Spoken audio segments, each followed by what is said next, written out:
Okay, everyone, we're going to get started. All right, so let's get ready for some comedy. I'm sure that you will enjoy this next one. But first, I have a correction to make. I misspoke earlier when introducing Lee Gardner did not write any of the episodes. He lent his famous name to the series. So, I don't want anyone spreading the wrong information around and it coming back to me. But we should be sticklers for detail, so I can appreciate that. Okay. Now, we have a show, Fibber, McGee, and Molly, and this show is called Good Grammar. And I'm kind of a stickler for grammar, so this was kind of a natural fit for me to pick. But here's some information about Fibber, McGee, and Molly. So Jim and Marion Jordan are the married team that heads up this show, and they're both from Peoria, so they're Chicago area people, which is kind of interesting. They started in radio in the 1920s, and they became Fibber, McGee, and Molly in 1935, where here in Chicago, the show was broadcast from Chicago's WMAQ, and it ran until 1959. So it was one of the longest running comedies in classic radio. And it's from here in Chicago, so we can appreciate that. So let's get started then with Fibber, McGee, and Molly's Good Grammar. Enjoy. The Johnson Wax Program with Fibber, McGee, and Molly.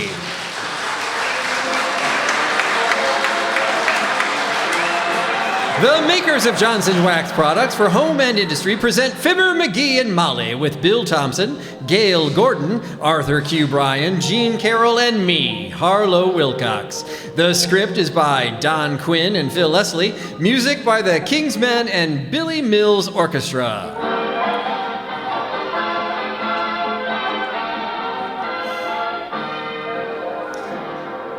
By now, you're probably through with your spring cleaning, and I'll bet your house is a picture. But how is it going to look a couple of months from now?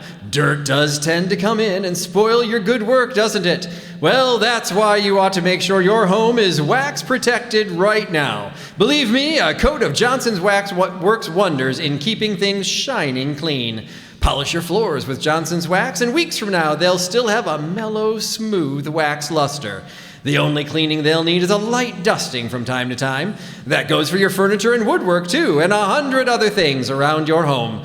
An occasional shining coat of Johnson's Wax not only gives everything it touches a lovely, rich polish, it protects things against dirt and moisture, making them easy to dust.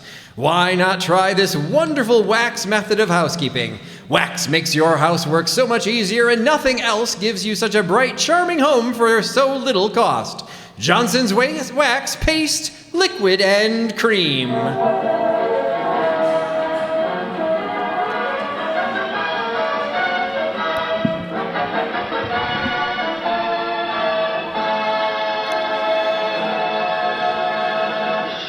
Well, the handyman about the house is at it again. Yes, with a hammer in his hot little hand and a bruise on his fat little thumb. He's fixing a few things. What was that? Window shade. He's fixing it.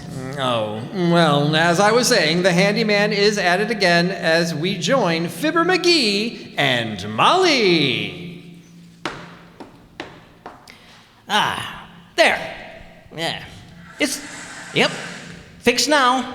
For good? For good. Good.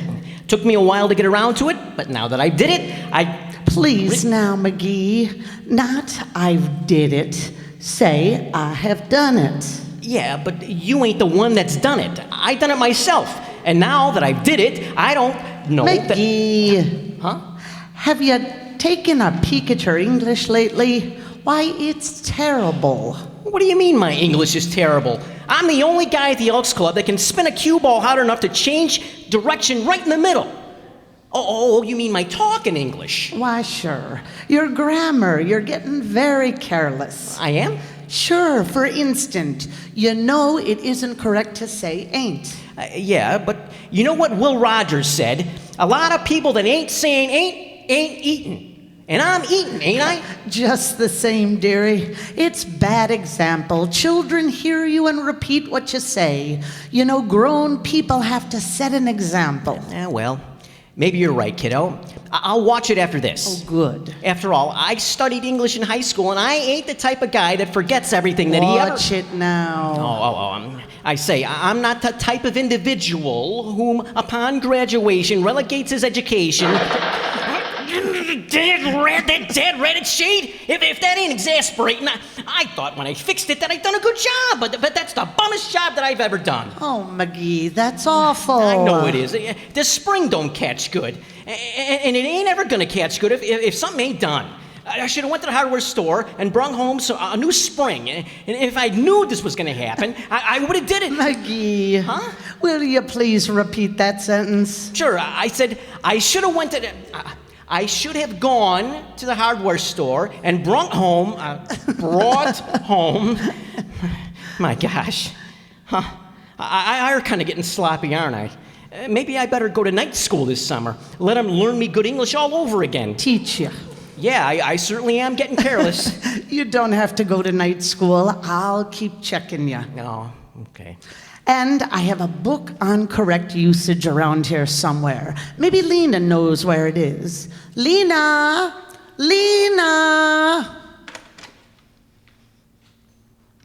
Oh, I think exactly the book you mean, honey. Isn't it that one that's called Lay That Adverb Down, Babe? Or Who Threw the Infinitive in Mrs. Murphy's Predicate? That's the one, Lena. Mr. McGee wants to read it. He's having a little trouble with his participles. Oh, the poor man. You know, my father had trouble with his participles, and they finally had to operate. What did they think he had, Lena? $300. No, what did they operate on him for? $275. Now, we're getting off the subject, Lena. I want to read this book because my wife thinks my grammar needs repairing. Well, it's awful important to speak good English, Mr. McGee. What if you should want to go to England someday? Gosh, you'd feel awful if you just had to point at things you wanted. Like the crown jewels or something? Yes. You know, my brother went to Ireland once, and he studied garlic for 6 weeks before he went. And not garlic, Lena. In Ireland, they speak Gaelic.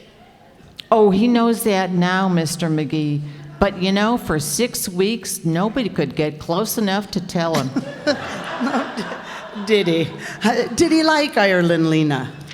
Well, he had a pretty rough time in Dublin, honey. You see, he owns a big citrus grove in Arizona, and when they asked him what he did for a living, he told them he was an orange man. You know, the politics. He raises walnuts now. Well, I'll try and find your book for you, honey. Well, I'd better get this window shade fixed. Molly, I can't have that thing scaring the bajunior out of everybody. Now, let's see. Oh, I think you'll be glad you brushed up on your grammar, dearie. I'll help you socially, too. Well, believe me, baby, from now on, I watch my language. I'm not going to permit myself ever again to lapse into vulgarity. That's my boy. I know you can do it if you try. I sure can. I'll bet you anything you want to bet that I don't say ain't again today. Well, people told me when I married you that I was a born gambler, so I'll just take you up on that wager. Good. $5, huh? $5 it is. From the first one that says ain't. Yep, and I am going to help out Lena to find that book of grammar. Okay. You can't get started on this thing too soon, you know. Okay, Tootsie. There goes a good kid. She thinks I don't know the difference between good grammar and bum grammar. And I don't think I do either. As long as she don't think, I don't think, I know I think what she thinks that I don't. Come in. Thank goodness. Hiya, mister. Oh, hello there, Teeny. To what, my dear, must we attribute the honor of this unexpected visitation? Well, I was. Oh, you feel okay, mister? You talk kind of funny. Well, perhaps your little ears aren't accustomed to the sound of good grammar and perfect English, sis. For your information, I have resolved to forego vulgarity in my speech. I'm kicking the friction out of my diction. Oh, gee, that's dandy, I bet you. Yep. My teacher, Miss Yegley, says that slang may be picturesque, but it's too quickly the refuge of the uneducated. Yeah? Well, oh, she did, eh? Mm-hmm. And she said, I said, she did, eh? Did what? She said that. Said what? What you said. Who? Your teacher, Miss Yegley. I know it. That's exactly what she said, I betcha. She said literate persons rarely utilize slang. That's right, that's right. Your teacher's cooking on the front burner now, sis. She's hep. As a matter of fact, I got a little bet with my wife, sis, that I'll never say A-I-N-T again. I bet her $5. I'm pretty good in grammar too, I betcha. Yeah? You know the 8 parts of speech, mister? Are you kidding, sis? That's elementary. My gosh, any dumbbell knows the 8 parts of speech. It's lungs, vocal cords, throat, tongue, teeth, lips, cheeks, and if you talk like I do, the nose. Aw, that isn't right, I betcha. No? No. It's verb, adverb, noun, pronoun, adjective, interjection, conjunction, and preposition. Maybe I'd better write those down. Let me see. Verse, adverse, noun, add noun, injection, confusion, objective, and proposition. Yeah. Thanks very much. Don't mention it, mister. Oh, boy, are you ever in trouble? Yeah? I could give you one other little tip that would help you a lot, too, I betcha. Yeah? Our teacher told it to us. Well, spill it, sis, spill it. Oh, it's a little trick our teacher says if you learn it real good, you won't hardly ever make any mistakes in grammar at all, I betcha. No kidding. Well, gee whiz, come on, let's have it. What do I have to do? Huh? Well, first of all, close your mouth real tight. Yeah, and then what? That's all. Just hold it. Can't go wrong. So long, mister. I still think that kid's a midget. Billy Mills and the orchestra, and I Believe.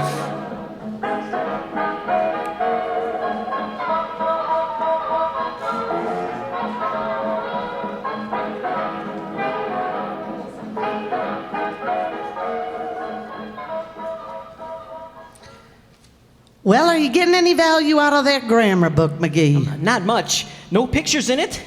Just words. Well, I suppose it could just be as helpful if I correct you now and then. You won't mind, will you? Mind? I should say not, baby. Anytime my adverbs come loose, you just give me a swift boot to the conjunction. Very well. But I say, my dear, I don't suppose one's use of an occasional colloquialism is of sufficient importance to disqualify one. How's that again, dearie? Well, I was referring to idiomatic expressions, my dear. The minor variations of language to be heard in geographically separated communities. Constructions typical of definite localities. Look, sweetheart, let's call the whole thing off, will you? No. I'm serious about this, kiddo. I realize I've been careless with my language. I'm making a genuine effort. Well, all right, but I'll know what I'm getting into. I'd never have done... Enter. Oh, it's Dr. Gamble. McGee, hello, doctor. Good day, my dear, and how are you, smudge pot? Smudge spot, sir. I trust you will not take it amiss, dear doctor, if I should point out the use of slang by a person of education is an indication of deterioration. To an individual of professional eminence, the utterance of gutter expressions is somewhat appalling. May I sit down? Pray do, doctor. I had a patient once who talked like that, a professor. He had 6 university degrees and was shot while playing the piano in a beer garden. Well, it was jolly good of you to stop in, Doctor. Molly, leave us have some tea and sandwiches? Let us, McGee. Well, yes. Let us have some lettuce sandwiches. And a spot of tea, too. How would you like some tea, Doctor? It won't take a bit of trouble. Very stimulating, old chap. Quite a tonic. Full of tonic acid, you know. It's tannic acid. And will you please stop yammering like a stock company Englishman? Molly, I have seen this tenderized ham strike more poses than a Gus Sun acrobat. But this one has me baffled. Who does he think he is today, Lord Eager Beaverbrook? Oh, come now, my good medico. Surely, when one makes a conscious effort to improve oneself, leave us give a little credit to him. What were those last words again? I said, leave us give to him a little credit. You shouldn't say leave us, McGee. Oh, yes, he should, and I think I will. Good day, folks. I say something wrong? Yes, pet. Leave us do this or that is not correct. Huh? It should be let us or allow us or permit us. Oh, I see. Well, anyway, I haven't said that certain word. You mean? A-I-N-T. I know, and I'm proud of you, McGee. If everybody was... Dead-ratted window shade? If that isn't the most exasperating thing, I thought I fixed it. I done it 4 times. You did it 4 times. Yeah, I did it 4 times. And if anybody thinks I'm going to spend all my time messing around with a screwdriver and a hammer trying to fix it, then they're just... Hello, Molly. Hiya, pal. Hello, Mr. Wilcox. Good day, my boy. The door was closed, so I walked right in. If we'd have let it open, you might have thought we were out. That's the silliest conversation I've ever heard. And I've heard plenty of them in my 12 years. Anything on your mind, Mr. Wilcox? Not a thing, Molly, not a thing. Nice of you to stop in, my boy. Have a cigar. No thanks, pal. I've got one. You got 2? Oh, thanks. I'll smoke it after dinner. Well, what do you think of the crisis in Indochina, my chap? Do you think the territorial aims of the provincial government will predominate the military spearhead? Or is it your opinion that certain powers will subsidize a mandate? Or neither? What are you talking about? He's just exercising his English, Mr. Wilcox. This is be kind to a participles week around here. I decided I was talking too sloppy. Well, I wish you luck, pal. There's nothing like good grammar to make an impression on people. My very words, Mr. Wilcox. Yeah, but you can get into trouble with ordinary words, too. How's that? Well, remember, Molly, remember that little town of Bell back in Illinois? A Bell? Yes. Bell, Illinois. Oh, sure I do. Where they have the hat factory. Yeah. I made those wonderful hats down there. It sold like hotcakes. In fact, they went so fast that everybody used to say things like, they went out like a hat at a bell. Remember that? A hat at a bell. Ordinary words, but I always got spanked for saying them. I see what you mean. Well, I've got to be pretty careful with my speech, too, you know. Minute I make a mistake, Racine shoots me a telegram that curls my hair. So that explains it. I always thought you had natural wave, Mr. Wilcox. I don't believe I ever heard you pull any bum grammar, Junior. No, I did once, long time ago. Yeah? Oh, it was awful. Mm-hmm. I said something about how Johnson's wax is the finest protection that money can buy for floors, furniture, and woodwork. Yeah, nothing wrong with that. No, then I said, it not only imparts a brilliant luster that resists dust and dampness, but gives your home an atmosphere of hospitality and friendliness. What was wrong with that? Well, nothing so far, but listen to this. Uh-huh. I said, for time and labor-saving protection, for the sparkling beauty that increases the pride of possession and gives new values to your worldly goods, use Johnson's wax always. Where was the bad grammar? Oh, it was the next line. Oh. When I said, use Johnson's wax on your floors, furniture, woodwork, leather goods, windowsills, enamel surfaces, to always have an inviting home. Get it? No. I split in infinitive. No. I said to always have instead of always to have, or to have always. Oh, Waxy, this is terrible. I'm surprised at you. Oh, but pal, I was only... That's enough. The water is under the dam. But, dearie, he said that was a long time ago. Please, my dear, he has abused our hospitality. Anybody that would split an infinitive would steal the silverware. I know, I agree with you, pal. And you know what I'm gonna do? Steal the silverware? No. Go home. Well, wasn't that a little harsh, dearie? Splitting an infinitive is not hanging a fence, you know. Well, I'm not the type of guy that's too quick to always condemn a man. I'm just... Yeah, but you just split one yourself. What? I did? Oh, my gosh. Is it that easy? I've been too hasty with Harlow, I guess. Well, I hope he forgives you. Yeah. Otherwise, we'll never see him again, at least until Tuesday. Pull that shade down again, will you, McGee? Sure. Oh, it looks terrible. Sure. Well, it looks like you wouldn't win that bet, eh, kiddo? I haven't said that word. No, and your mother's proud of you. I never thought you could do it. Oh, my English is okay when I stop to think. It used to bother me when I was a young fella, but it never gives me no trouble now. Never gives me any problem, McGee. You either? Well, it shouldn't bother nobody if they just stop to...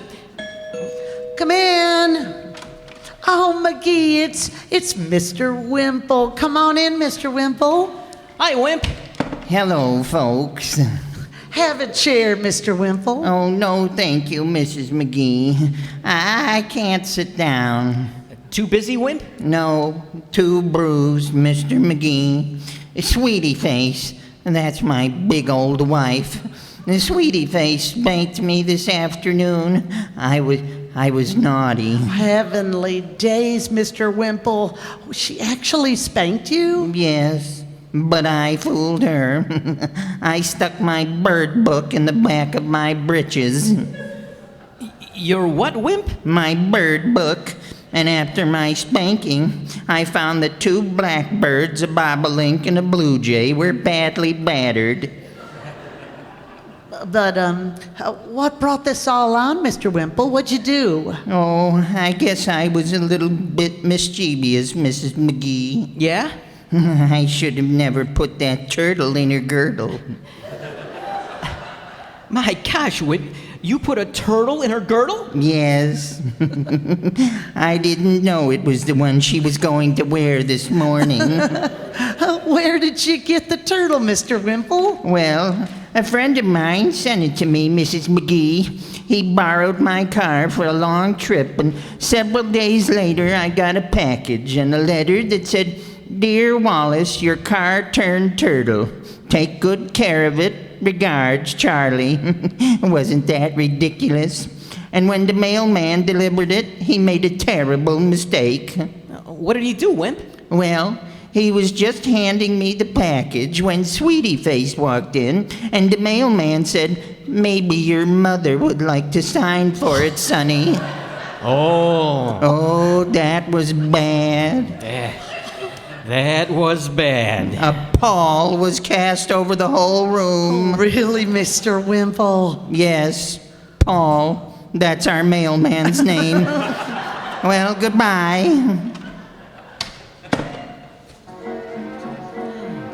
The King's Men and Ain't We Got Fun? Oh, my gosh.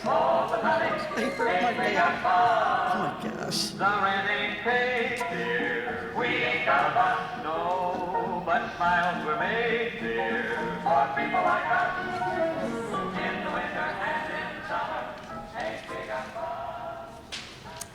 Hey, Molly, Yes, dearie. there's still a lot of things about grammar and English that I don't understand. Oh, such as what? Well, I'm writing a letter to the House Committee of the Elks Club, see? Yes. And I'm putting in a complaint because last Wednesday and last Thursday, while I was sleeping in a chair, somebody gave me a hot foot.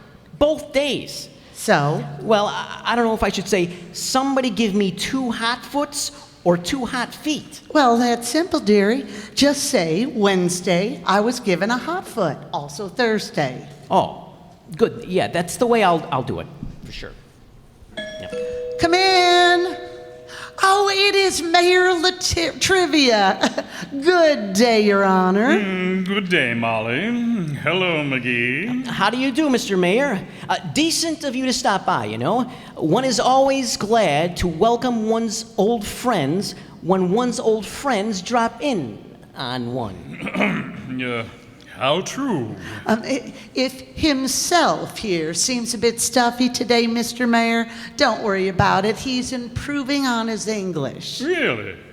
Well, that's very interesting, McGee. Yeah, and I can do it too. Lots of dumber guys than I am have learned their self-grammar.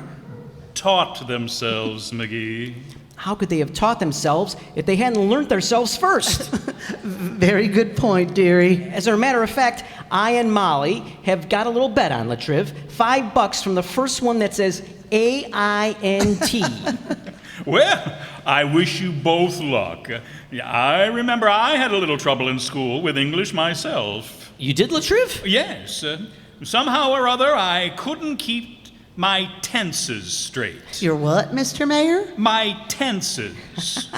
Oh, you don't mean tenses, boy. You mean tense. Tent is singular, you see, and the plural is tense. Yeah, no wonder you had trouble with your English if you were around talking that way. Yeah.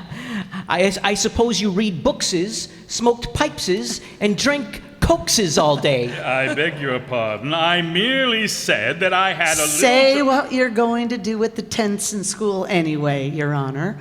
Play an Indian? He was probably in military school, Molly. Oh. I was not in solitary on military school. The tenses I had trouble with were not tents to live in. They were The tent was never built that was fit to live in, Latriv. I remember the trouble we had with them pup tenses in the First World War, the big war.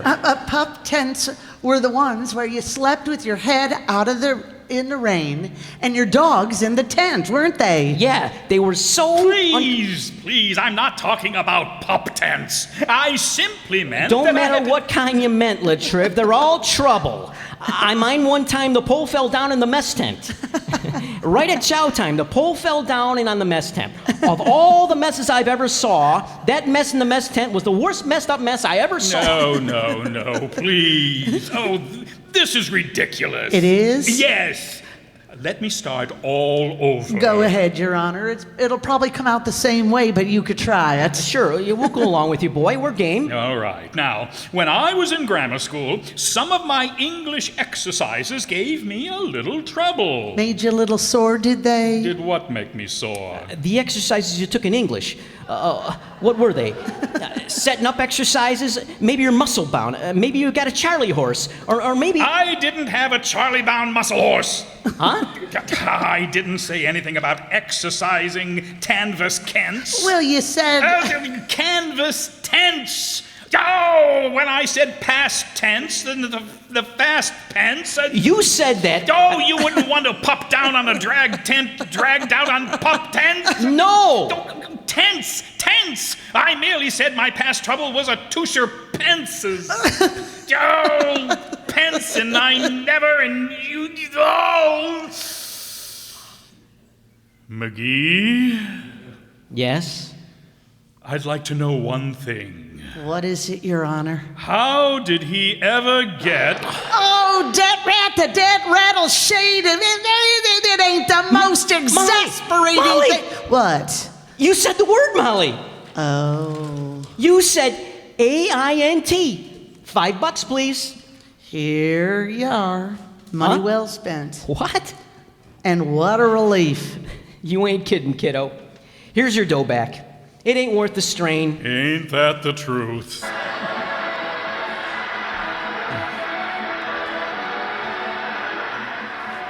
You know, if you have a nice home or apartment, you like to keep it looking its best, don't you?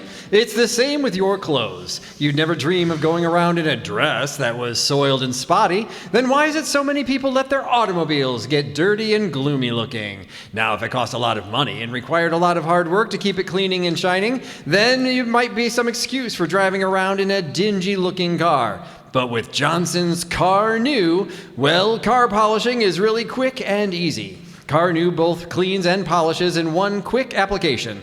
Does 2 jobs at once. There just isn't any other car polish that's easier to use. You simply apply Carnu, rubbing only hard enough to loosen the road grime. Let it dry to a white powder, wipe it off, and in no time your car will be spotless with a bright, shining polish to be proud of.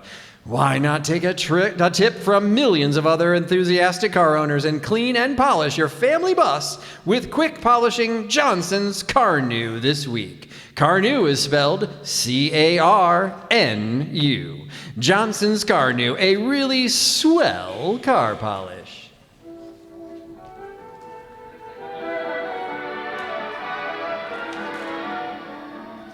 You know something, Molly? I've been checking my grammar against this book, and I'm a very superior guy. Oh, well, good for you. You betcha. This book lists 40 common errors that most people make at some time or the other. And? I got 67 so far that I make every day. I'm way above average. Well, fine. Good night. Good night, all. This is Harlow Wilcox speaking for the makers of Johnson's Wax Products for home and industry, inviting you to be with us again next Tuesday night. Good night, and this is NBC, the National Broadcasting Company.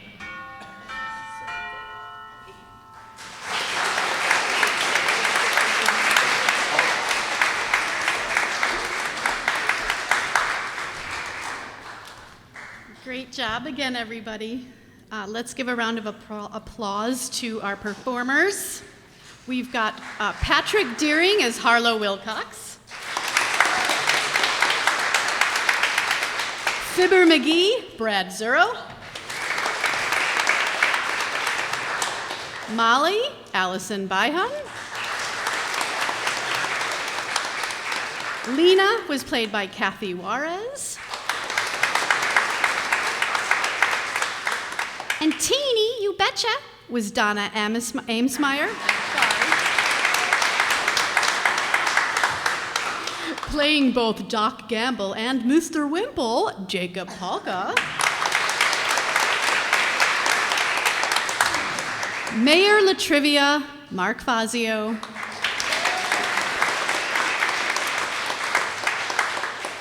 And again on sound, Nick Massetti.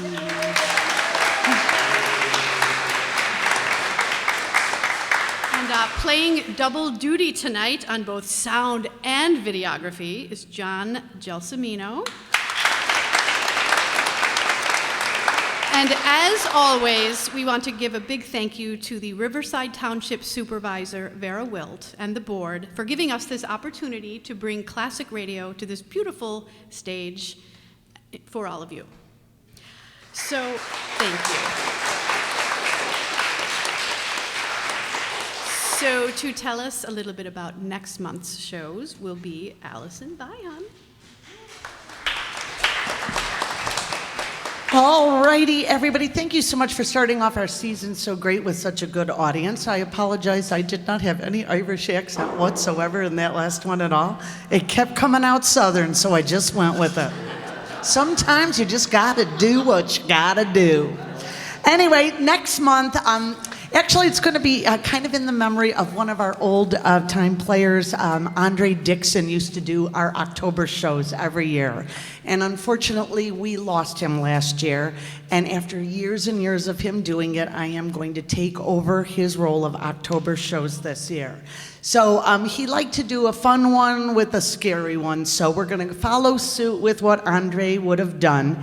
We're going to go with our first show from the series The Sealed Book, and it is going to be called Escape by Death. Fun. I'm not going to tell you too much about it now, but we'll talk about it for our October show.